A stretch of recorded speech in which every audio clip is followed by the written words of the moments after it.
सफ़र की दुआ। 3 बहन भाइयों की प्यारी सी कहानी। एक खूबसूरत इतवार की सुबह थी। मौसम बहुत खुशगवार था। घर में 3 बहन भाई अली, अहमद और आयशा अपने अम्मी अब्बू के साथ रहते थे। आज वो सब पार्क में सैर के लिए जा रहे थे। तीनों खुशी में जल्दी जल्दी तैयार होकर बाहर आए। जैसे ही अब्बू ने गाड़ी स्टार्ट की, तीनों बहन भाई खिड़कियों से बाहर झांकने लगे। अली ने कहा, अम्मी आज हम झूले भी लेंगे ना? आयशा बोली, और आइसक्रीम भी खाएंगे। हसन खुशी से नारा लगाने लगा, हुरारा पार्क पार्क। अम्मी ने मुस्कुराकर कहा, अरे भाई इतनी जल्दी खुशियां शुरू? मगर लगता है आप लोग कुछ भूल रहे हैं।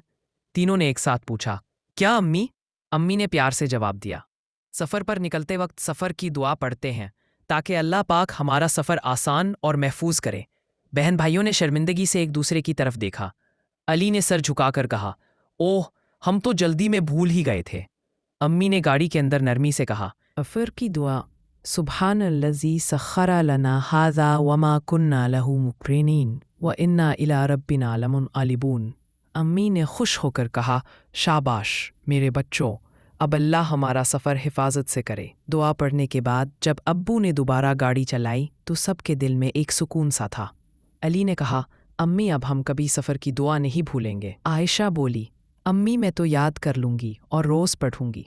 छोटा हसन भी बोला, मैं भी।